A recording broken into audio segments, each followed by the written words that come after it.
और उधर आरक्षण बचाओ संघर्ष मोर्चा के बैनर तले सीतामढ़ी में धरना प्रदर्शन का आयोजन किया गया। इस धरना प्रदर्शन में अति पिछड़ा अल्पसंख्यक अनुसूचित जाति अनुसूचित जनजाति के प्रतिनिधि मौजूद थे।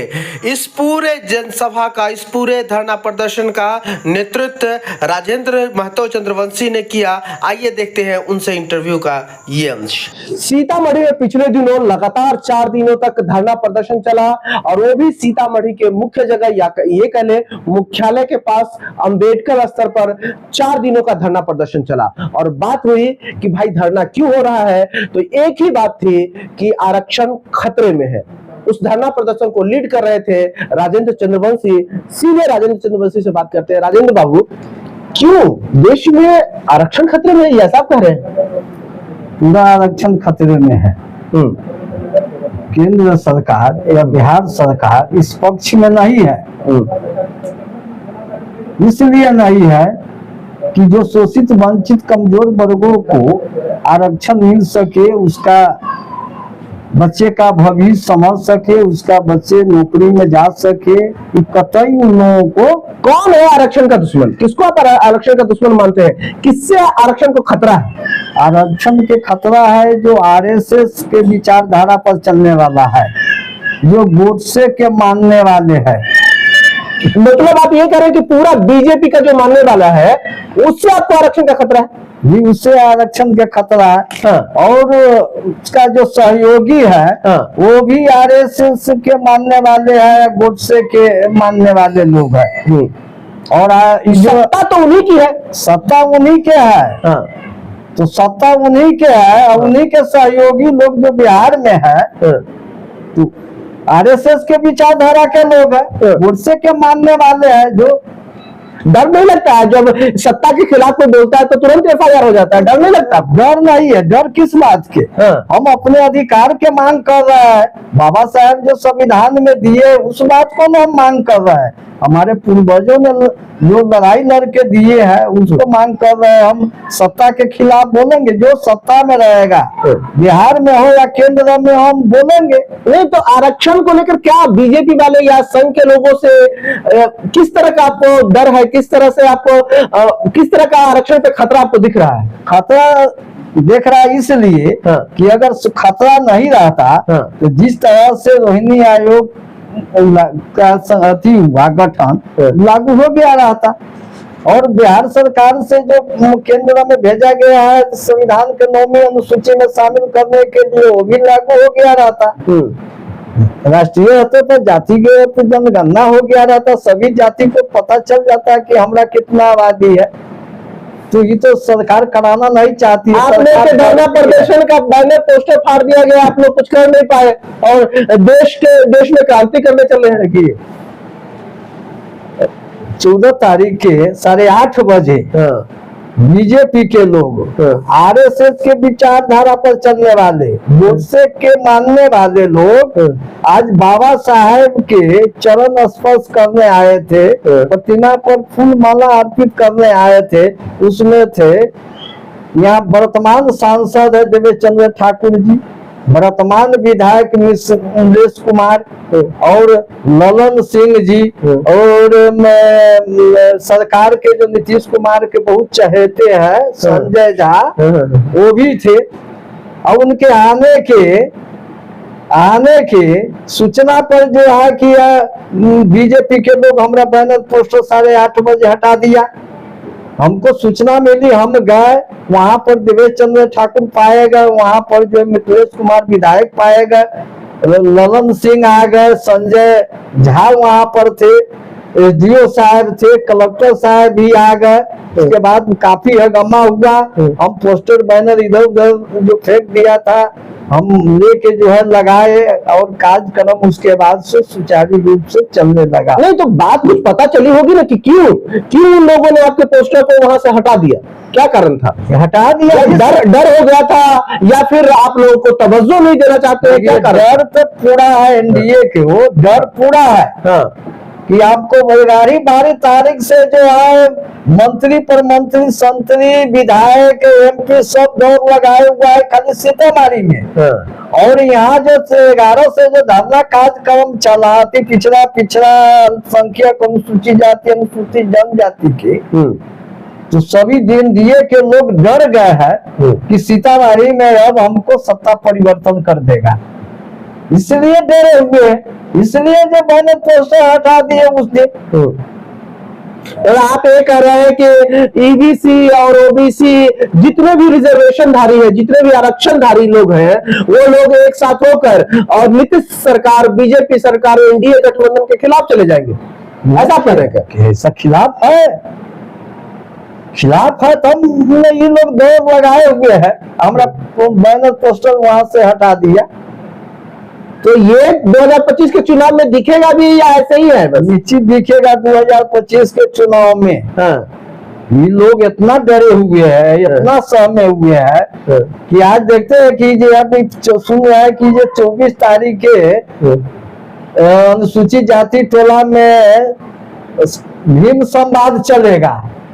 तो भीम संवाद चलेगा, जो अनुसूचित जनजाति के आरक्षण के मुद्दा है, उनको आज तक बाबा साहेब अम्बेडकर जो संविधान में आरक्षण के प्रावधान दिए, सभी उसमें जो है सुरक्षा के बात लिखे, आज उसका क्या हो रहा है? अभी आप देखे है ना, हमारे यहाँ जो मुसर टोली 300 घर है, आज तक साल भर से बिजली नहीं है।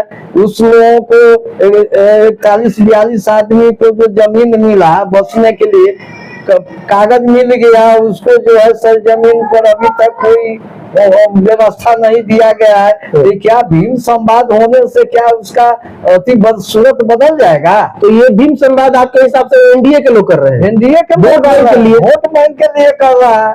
तो आप लोग कह रहे हुआ है, चलिए आपका तो वोट बैंक से कोई खास रिश्ता नहीं है, आप लोग 4 दिन तक धरना प्रदर्शन क्यों किए? हमको वोट बैंक से हमको रिश्ता नहीं है, हमको पार्टी से रिश्ता नहीं। हम अपने अधिकार के लिए जो हमारे पूर्वजों ने लड़ के दिया, हमारे पूर्वजों ने उसके लिए कुर्बानी दिया, उसके लिए हम लड़ाई लड़ रहे हैं कि आने वाला पीढ़ी के भविष्य के लिए लड़ाई लड़ रहे हैं। तो उसको कौन नुकसान पहुंचा रहा है? जो आपके पूर्वजों ने दिया, आरक्षण दिया ना, उसको NDA के लोग पहुंचा रहा है।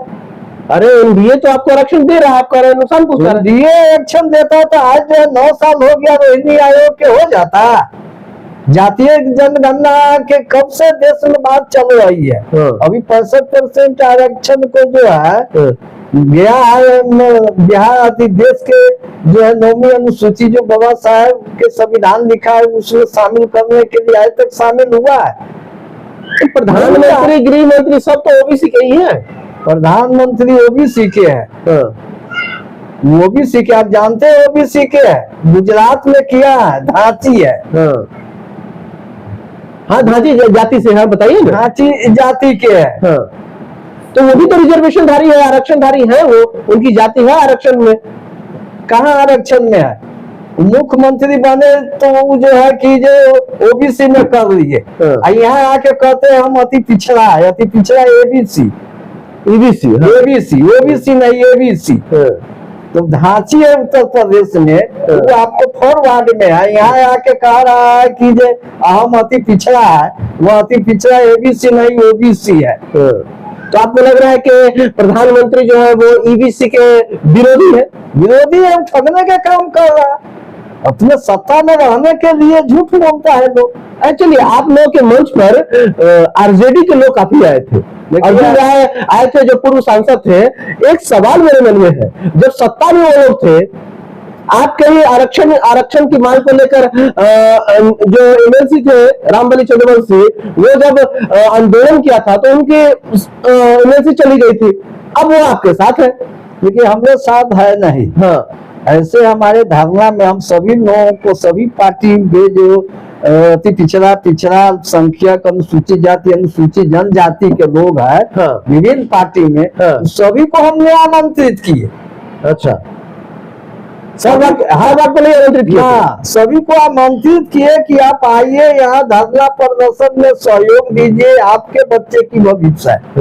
आपके बच्चे के लिए, सबके बच्चे के लिए हम लोग लड़ाई लड़ रहा है, तो उस क्रम में ऐसे तो वो आम आदमी पार्टी के प्रदेश अध्यक्ष राकेश कुमार वो भी आए थे समर्थन देने। अच्छा, हाँ। ये बात नहीं है कि राजदे के आए थे, अर्जुन राय जी 14 के आए लास्ट में कि हम इस धरना को समर्थन करते हैं, तो ये कोनो बात नहीं हुआ कि पार्टी के लोग आके उसमें शामिल हो गया है। नहीं, सारी पार्टी का आना चाहिए। मैं ये पूछ रहा था कि आरजेडी जब सत्ता में थी तो इसी आंदोलन को उन्होंने कमजोर करने का काम किया। हाँ, बसपा के भी अध्यक्ष जो है कि काम समर्थन देते हैं इस धरना को, लेकिन एनडीए के कोई भी घटक दल नहीं आया, न बीजेपी के कोई लोग आया कि हम भी इस धरना को तो रहे कि आया और पोस्टर आया, तो पोस्टर फाड़े, वो तो विरोध हमको किया ना कि धरना होने से हमको क्षति होगा। अभी 2025 का चुनाव है, हमारा वोट बैंक खराब हो रहा है, इसके लिए तो मैंने पोस्टर हटा दिया, तो हम उससे डरने वाले हैं? हम अपना लड़ाई लड़ रहा है। लड़ाई सरकार तक पहुंच नहीं रही है, लेकिन अब सरकार बहरा है तो क्या कीजिएगा? सरकार जो है, बिहार सरकार ये भी जो है कि जो इनका मानसिक संतुलन खराब हो चुका है, और केंद्र सरकार के भी मानसिक संतुलन खराब है ना? ये बड़ी बात है। क्या सरकार सुनेगी? यदि जिसके वोट से सरकार बनती है उसी के बात आप नहीं सुन रहे हैं, तो इससे क्या कहा जा सकता है? आप कहते हैं कि आरक्षण का जो दुश्मन है वो गद्दी छोड़े, इस तरह का नारा लगाते हैं। हाँ, तो हम तो कहेंगे अभी जो जातीय जनगणना हुआ है बिहार में, नारा लगाने का तो आरक्षण चोर गद्दी चोर, ये क्या है? आरक्षण चोर गद्दी चोर जातीय जनगणना में भी उस तरह से नहीं हुआ है। मान लीजिए कि आपको 5000 आबादी है तो दिखाया है 4000।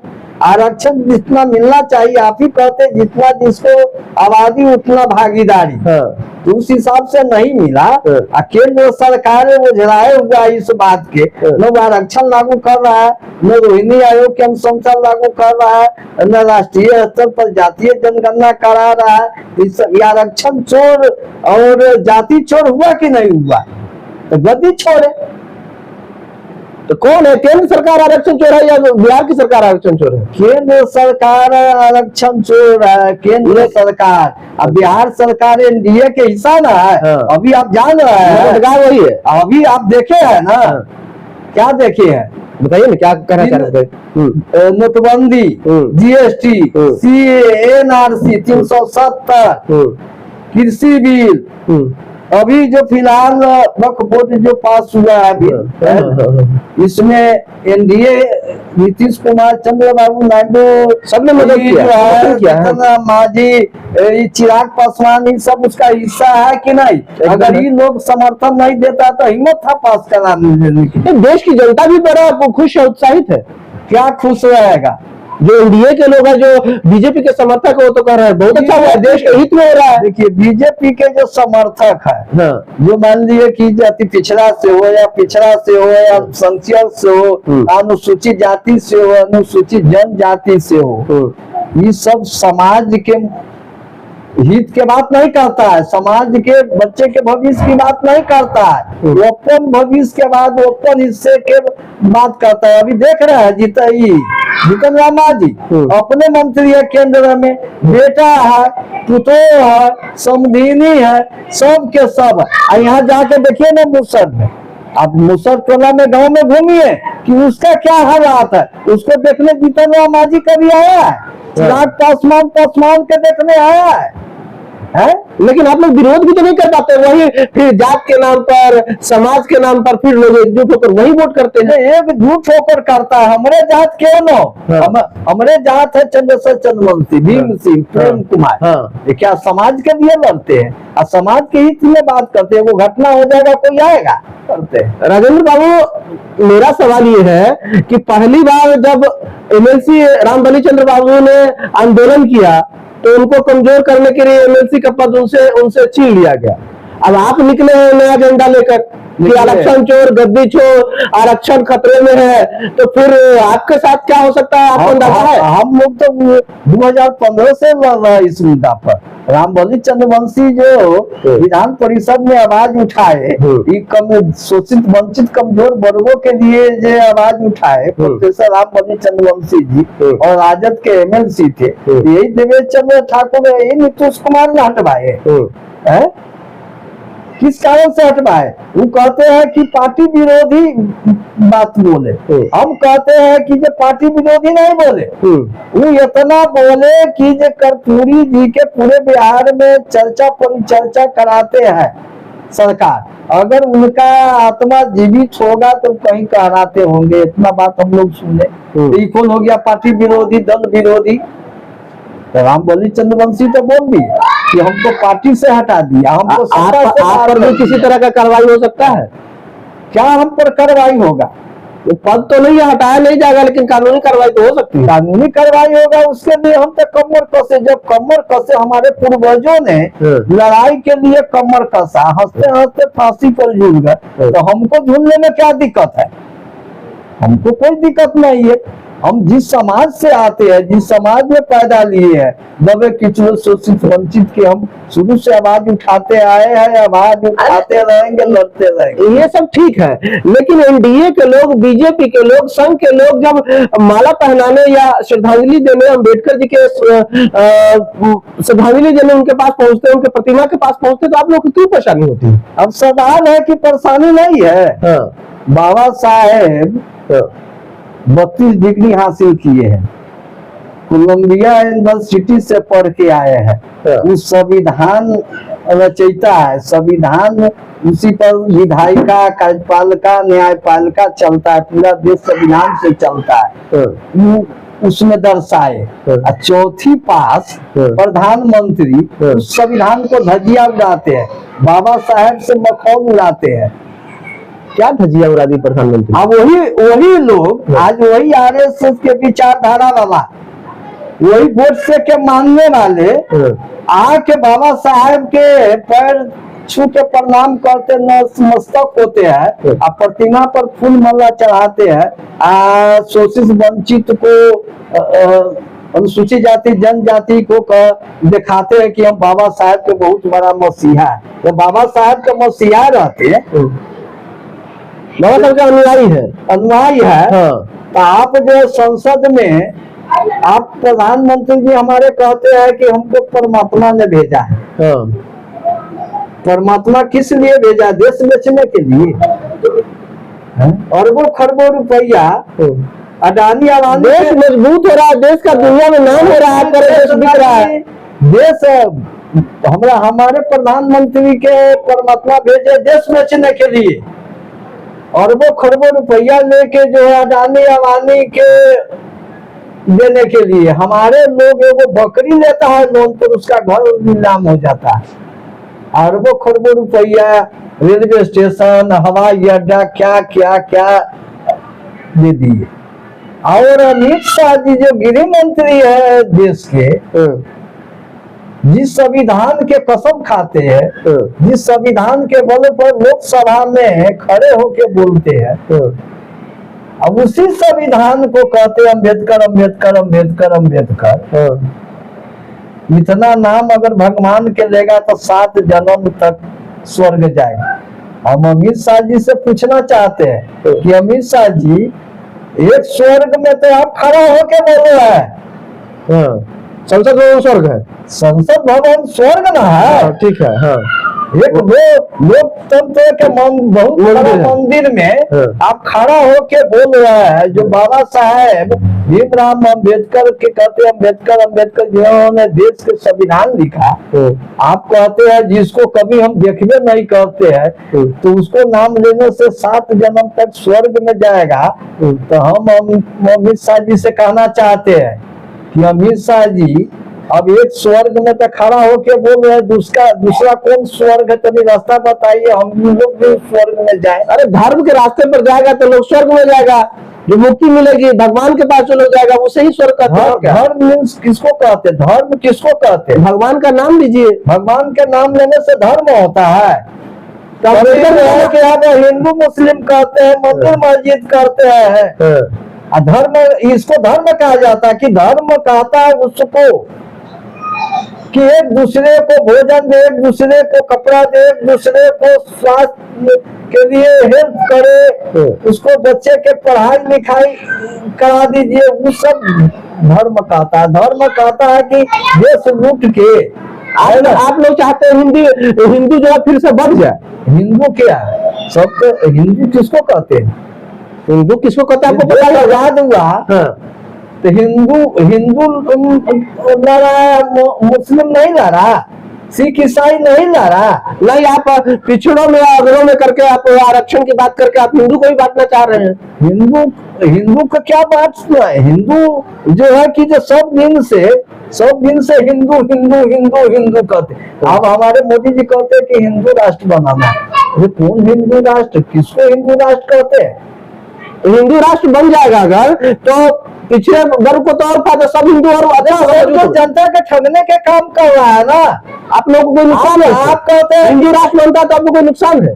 हिंदू राष्ट्र किसको कहते हैं? हिंदू राष्ट्र हिंदुओं का राज्य होगा। किसको कहते हैं? हिंदुओं की आजादी के 70 साल हो गया, ये कौन राज था?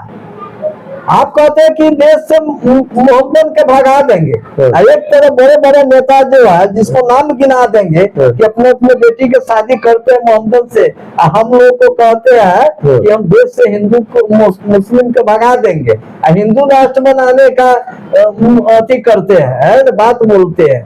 ढकोसला है, ये ठगने के काम करके अब आते हैं आरक्षण वाली बात पर। सरकार आपके आरक्षण पर कोई एक्शन नहीं ली। 4 दिन तक आप लोग आरक्षण के लिए धरना प्रदर्शन पर बैठे रहे, लोग तो आप लोगों के समर्थन में आए, लेकिन सरकार नहीं सुन रही है। कुछ सरकार नहीं सुन रही है तो हम चरण में बहुत आंदोलन करेंगे, इससे बड़ा आंदोलन करेंगे। हमारा आंदोलन बंद नहीं होगा, फिर उस पर हम लोग विचार कर रहे हैं, हम लड़ाई लड़ेंगे। क्या अंग्रेज के भगाने में एक दिन में अंग्रेज भाग गया? तो ये आप कह रहे हैं कि अभी जो सरकार है अंग्रेज है? अंग्रेज है ये अभी जो सरकार है अंग्रेज है? अंग्रेज से बढ़ के इस सरकार है, तानाशाह सरकार है।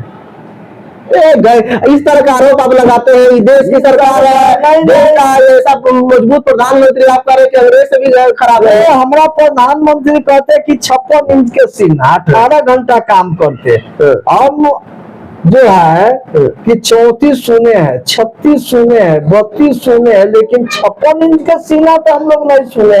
18 घंटा मोदी जी काम करते हैं, 8 घंटा लोग काम करता है तो तबाह हो जाता है। मोदी जी कौन ऐसे काम करते हैं 18 घंटा?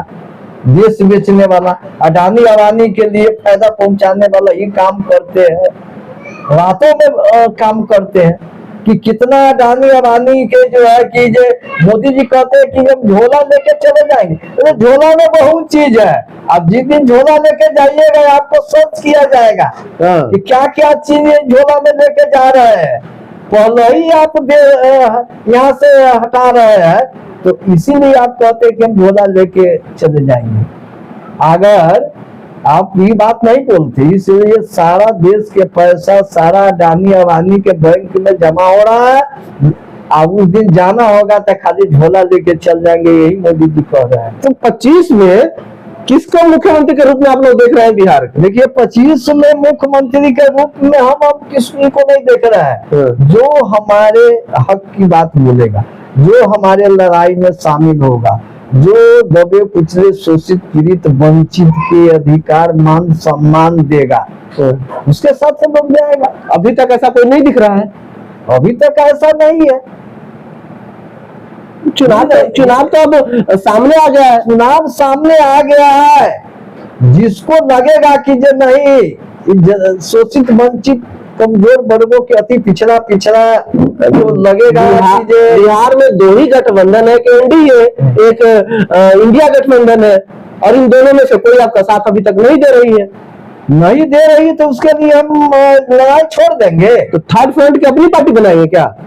जैसा होगा देखा जाएगा, समझ जैसा आएगा वैसा किया जाएगा। मतलब आप लोग भी जो चुनाव लड़ेंगे, मतलब जितने आरक्षणधारी लोग हैं वो लोग अपना पार्टी बनाकर चुनाव लड़ सकता है क्या? पिछले बार लोकसभा लड़े थे ना, कोई पार्टी से लड़े थे। पार्टी से ही तो आप लड़े थे। पार्टी से तो बहुत ही पीछे का पार्टी न था। हाँ, हाँ। कोनो राष्ट्रीय हाँ। और कोनो जो क्षेत्रीय पार्टी नहीं ना था। हाँ। उसको निर्दलीय न मान लीजिए। लड़े थे, उसी तरह से लोग लड़ेगा। अपना जो हक हिस्सा के लिए आपको फ्री थोड़ा छोड़ देगा चलने के लिए। लेकिन आरक्षण को खतरा में आप लोग नहीं आने दीजिएगा। हम लोग कतई नहीं आरक्षण के खतरा में आने देंगे। बिहार सरकार हो या केंद्र सरकार हो, बिहार सरकार है ना कि बिहार सरकार के भी मानसिक स्थिति खराब है।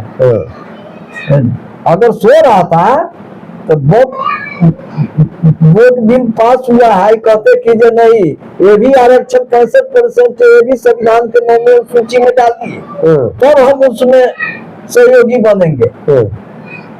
तो ये भी चाह रहे हैं कि जैसे मोदी जी जाएंगे झोला लेके, तेरा हम झोला लेके तो जैसे करेंगे। अच्छा एक चीज बताइए राजेंद्र जी, अगर अंबेडकर जी की जयंती पूरे देश में सभी पार्टी धूमधाम से मनाती, ये और अच्छी बात है ना। इसे पूरा देश अंबेडकर जयंती मना रहा है, हर जगह अंबेडकर अंबेडकर हो रहा है, तो इसमें भी आप लोगों को गुरेज होता है कि भाई एनडीए क्यों मना रही है, एनडीए तो पुतला जलाती थी, एनडीए ये करती थी, एनडीए के कार्यकर्ता ऐसे थे वैसे थे। विरोधी सिर्फ करना है क्या? ये विरोधी नहीं, मनाने के लिए कोई बात नहीं। लेकिन आप वही बाबा साहेब को आप गाली देते हैं, आप धजिया उड़ाते हैं लोकसभा में, जाते हैं कि नहीं बताइए। अब वही बाबा साहब को आप चरण छूते हैं,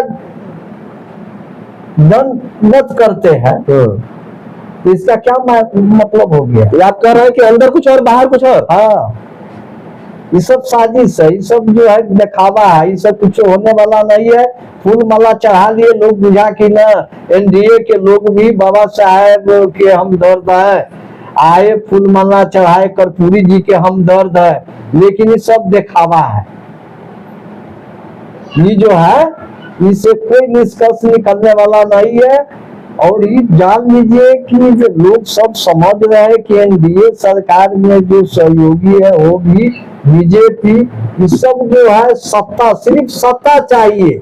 अच्छा चलिए, आप लोग के हिसाब से एक अंतिम सवाल मेरा, अभी तक कुछ लोग ऐसा मानते हैं कि एनडीए की सरकार जो है वो मुस्लिम विरोधी, ठीक है, कुछ लोग मानते हैं। अब आप लोग की बात से ऐसा लगता है कि एनडीए की सरकार जो है वो पिछड़ा विरोधी भी है, आरक्षणधारियों के विरोधी है, या ऐसा ही आप लोग मानते हैं क्या? पूरा मानते हैं। तो ये मुस्लिम थोड़े है, अति पिछड़ा भी वही है। क्या नहीं समझे? अति पिछड़ा के क्या दे दिया? मोदी जी कहते हैं हम अति पिछड़ा है, तो अति पिछड़ा क्या दे दिया? अति पिछड़ा के अभी केंद्र में एबीसी का आरक्षण नहीं है, याद रहे ना? अति पिछड़ा हिंदू राष्ट्र बना रहा है, अति पिछड़ा भी तो हिंदू है। हिंदू राष्ट्र बनाएगा। कौन अब हिंदू राष्ट्र बनेगा? बेमतलब के मोदी जी सब पगला गया है। हिंदू राष्ट्र जिसे ये हो, माने हिंदू जो है, हिंदू किसको कहते हैं? मुस्लिम इस देश के बाद से अति नहीं है, हिस्सा नहीं है। उसका बाबा जवाहर लड़ाई नहीं देश के लिए लड़ा। ये हिंदू राष्ट्र, कोनो कहेगा मोहम्मदन राष्ट्र, कोनो कहेगा अति पिछड़ा राष्ट्र, कोनो कहेगा पिछड़ा राष्ट्र। बीजेपी के ये सब चलाकी है चलाकी में आप लोग का, चलाकी में आप लोग का वोट लेकर लापता हो जाते हैं। चलाए वोट लेके। हाँ, तो आप लोग जो आरक्षणधारी जात की बात आप कर रहे हैं वो सब तो बीजेपी को या एनडीए को वोट करती है। एनडीए को नहीं। जिस दिन मशीन बंद हो जाएगा उस दिन बीजेपी मर जाएगा। ईवीएम का खेल है सारा।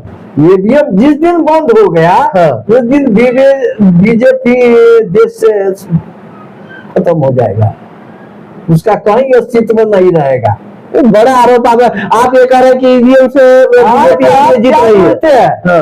सारा मसनारी बीजेपी के। लोकसभा चुनाव भी लड़े थे, लोकसभा चुनाव भी लड़े थे, तो ईवीएम अगर खराब होता तो पूरा देश विरोध करता। कितना अच्छा रिजल्ट आया हर जगह। क्या रिजल्ट आया? ईवीएम से ही आप लोग का चुनाव हुआ था ना। जहाँ जहाँ देखता है मोदी जी की जो इससे कहीं कुछ नहीं होने वाला है वहाँ छोड़ देता। जहाँ देखता है कि हमारा उस तरह का जो है कि कैंडिडेट निकले वहाँ पर जो है कि सीधे ईवीएम में जादू मार देता है।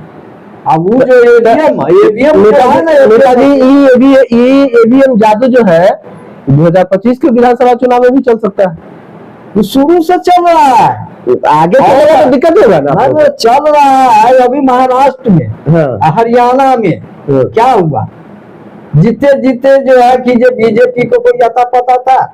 महाराष्ट्र में अमित शाह क्या कहा, भाइयों बहनों इस बार हम सरकार हमको बना दो, हम आपको रामलला से दर्शन करा देंगे। तो रामलला भगवान भी पैसा पर दर्शन होता है। तो ये जो है ये सब चापलूसी में ठगने की बात न है। आज कुंभ लगा दिया, कुंभ में हजारों मर गया है ना। तो ये जो भगवान मोक्ष की प्राप्ति हुई, धर्म की जगह पर मरे हैं तो उनको मोक्ष की प्राप्ति हुई। आप सुने नहीं? तो ये लोग जाके अपना मोक्ष की प्राप्ति ले ले, ये लोग कानून जाते हुए दबे कुछ लोग सोचते। अरे आप लोग मोदी विरोधी, हर बात पर मोदी विरोधी। हम लोग जो एनडीए पूरा विरोधी है, उसका सहयोगी हो या जो हो, पूरा विरोधी है। जब तक हमारा ये जो मांग पूरा नहीं होगा, हम सरकार के खिलाफ हमेशा लड़ते रहेंगे, है ना।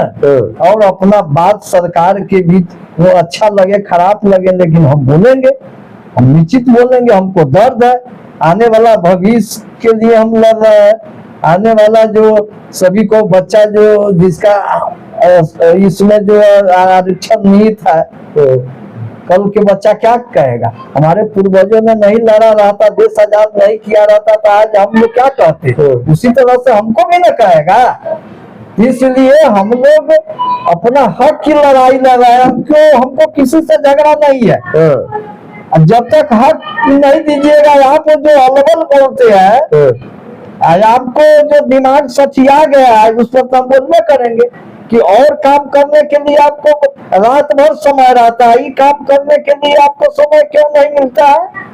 आपकी फाइल को दरकिनार कर दिया गया है, पूरा दरकिनार कर दिया हुआ है। चलिए कैसे छोड़ देंगे। चलिए, तो ये थे राजेंद्र चंद्रवंशी। आरक्षण के मुद्दे पर प्रखर रहते हैं, हमेशा कोई न कोई इनका कार्यक्रम चलता रहता है और आरक्षण के मुद्दे पर खुल के बोलते हैं। किसी भी सरकार के खिलाफ हो, आरक्षण के मुद्दे पर बोलने से नहीं चुकते हैं। इनका हमेशा कोई न कोई कार्यक्रम आरक्षण को लेकर होता रहता है। इनसे आगे भी बात करते रहेंगे। अभी बस इतना ही, नमस्कार।